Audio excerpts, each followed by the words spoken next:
हम इसका स्वागत ये भी कर रहे हैं कि इसमें जो कुछ सेक्शन लाए गए हैं वो जितनी तारीफ की जाए कम है। इससे पारदर्शिता आएगी।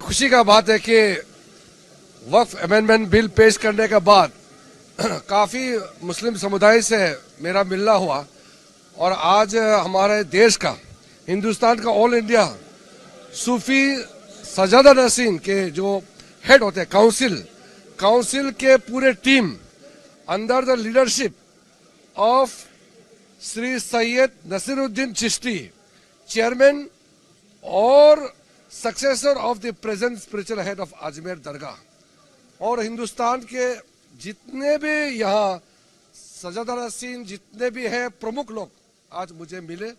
मेरा पास लिस्ट है, मैं आपको दे दूंगा। और सबसे बातचीत करने के बाद मैं आपको बता सकता हूं कि वक्फ अमेंडमेंट बिल का जो प्रावधान है स्वागत किया, और साथ साथ मैं सुझाव भी दिया कि हिंदुस्तान के अंदर में जितना दरगाह है उनका सोच विचार और उनके कुछ मांगे हैं उसको भी सरकार जरूर ध्यान दे, और अमेंडमेंट बिल जो लाए हैं उसमें ध्यान रखा जाए, ऐसा उन्होंने आवेदन पत्र मुझे दिया है और चर्चा भी हुई है। तो हमारा, जैसे हमने बिल में एक्सप्लेन किया है कि इसको हम ब्रॉड बेस कर रहे हैं। मुसलमान के अंदर में कई लोग हैं, कई प्रतिनिधि हैं, कई ग्रुप है, सबको जगह मिलने के लिए और खास करके महिलाओं के लिए हम लोगों ने प्रावधान रखा है। तो जॉइंट पार्लियामेंट्री कमेटी गठन हो गया है, उसका घोषणा लोकसभा और राज्यसभा से भी हो गए हैं। अब हमसे मिलने के बाद जितने उन्होंने पॉइंट्स रखे हैं मैंने उनको निवेदन किया है ये सारा पॉइंट्स जॉइंट पार्लियामेंट्री कमेटी में भी जरूर रखे।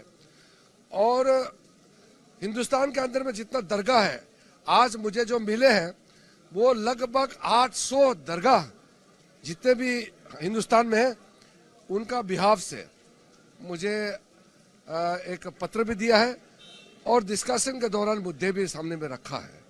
मैं उनको मेरे तरफ से मैं अभिनंदन करता हूं, धन्यवाद देता हूं दोनों कि उनका सोच विचार के लिए भी और समर्थन के लिए भी बिल को समर्थन किया है, इसके लिए भी। और आखिर तो ये सारा बिल मुसलमानों के लिए ही है, मुसलमानों का अधिकार के लिए ही वक्फ अमेंडमेंट बिल लाया गया है और इसका स्वागत करना हमारे लिए खुशी की बात है।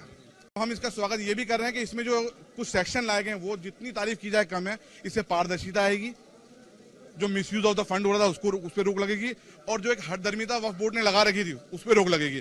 जो कंपनसेशन ऑफ दी वक्फ कमेटियां हैं, चाहे स्टेट की हो चाहे सेंटर की हो, उसके प्रोविजन को हम अप्रिशिएट करते हैं। वो फलाल औलाद में बेटियों को राइट देगा उसको भी हम अप्रिशिएट करते हैं। और ओवर इन ऑल जो हम चाहते हैं कि वक्फ प्रॉपर्टी का सही तरीके डेवलपमेंट हो, क्योंकि वक्फ सिर्फ और सिर्फ अल्लाह की राह में इसलिए करता है इंसान कि उसकी आमदनी उस प्रॉपर्टी का इस्तेमाल सिर्फ गरीब गुरबाओं के लिए हो, सोसाइटी के अपलिफ्टमेंट के लिए हो, जो वक्फ बोर्ड नहीं कर रहा था।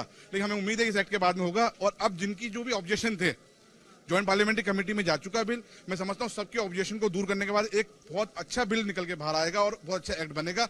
और हमारे को जो कुछ कंसर्न था ऑल इंडिया सूफी काउंसिल की जो डिमांड थी कि दरगाह बोर्ड बनाया जाए, इसमें प्रोविजन रखा गया है कि अलग अलग बोर्ड के बारे में। तो हमने कहा दरगाह बोर्ड भी ना, तो मंत्री जी ने हमें अश्योर किया, हमने उनको एक मेमोरेंडम दिया है कि हमारे दरगाह बोर्ड को भी उसमें रखा जाएगा और बनाया जाएगा, उसका प्रोविजन लाया जाएगा। ये हमारे को आश्वासन मिला है आज पूरा।